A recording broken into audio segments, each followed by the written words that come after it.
you learn as much from your students, if not more, than they learn from you? Oh, without a doubt. What they do really derives everything that I do as a teacher. If a lesson fails, there's a reason why, and it's not that they're failures, it's that the lesson's a failure, and I've learned through their actions, their interpretations, their perspectives, all of that come together to show the validity of what I'm teaching. Right. Of course, they teach me daily. Absolutely. So how about your least favorite part about teaching kids?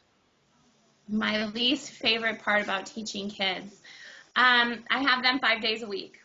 And after those hour blocks that I have them, or their hour time periods, they go home, and I can handle routine and structure and consistency in my classroom. The hardest part is maintaining it every day in their lives, and that's just an ongoing battle as a teacher. So it's something that'll never go away. It's just something that I deal with, and unfortunately, it is the one part that makes teaching more difficult because I can't go home and haunt them when they're at home and tell them to do something. Right. Um, let's see here. Would you want your children to be a teacher? Oh, that's a good one. I would, because it's probably the most rewarding profession I think that we can choose. One of the most rewarding professions that we could choose. I would like my children to be in a profession that is much more respected and publicly acknowledged. I can say that.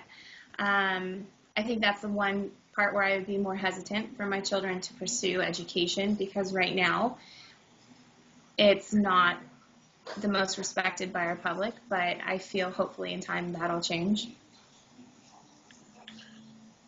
Do you think salary is part of that thought about your kids being teachers? Well, of course it is, because there's really it's scarce for a teacher to go into education and stop at their bachelor's degree and make a sufficient amount of money, especially here in Southern California, to be able to provide a good lifestyle for your family. It's incredibly difficult, and I myself, I have to pursue my master's and my administrative credential and all these different things to provide my family with the lifestyle that I feel I want to give them.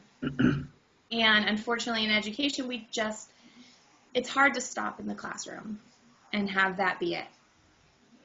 Yeah, you kind of have to take your work home with you a little bit, don't you? Well, it's take your work home with you, and if you want to make more salary-wise, like asked, you've got to have more projects. You've got to be doing more. Yep. It just can't stop in the classroom.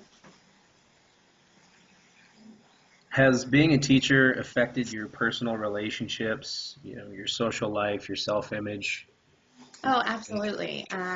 Makes me put myself into perspective. I like to believe that I practice what I preach, and if I set high expectations for mannerisms and behavior and all that stuff, I expect myself to keep up with the same consistency.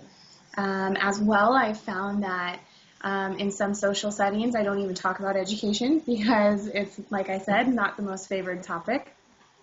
My perspective, obviously, being a classroom teacher is much different, especially with the dynamic and the student population that I teach. So sometimes in social circles, it's just something that I don't even address or go with. That's kind of sad. It is absolutely sad, because I believe in the kids that I teach, and oftentimes when you get narrow-minded perspectives, you can't change those type of people. They want to believe one thing. And I believe that children are children, no matter what creed or race or whatever they come from, children are children. And I believe in the kids that I teach. Absolutely. If you couldn't be a teacher, what do you see yourself doing in 30 seconds?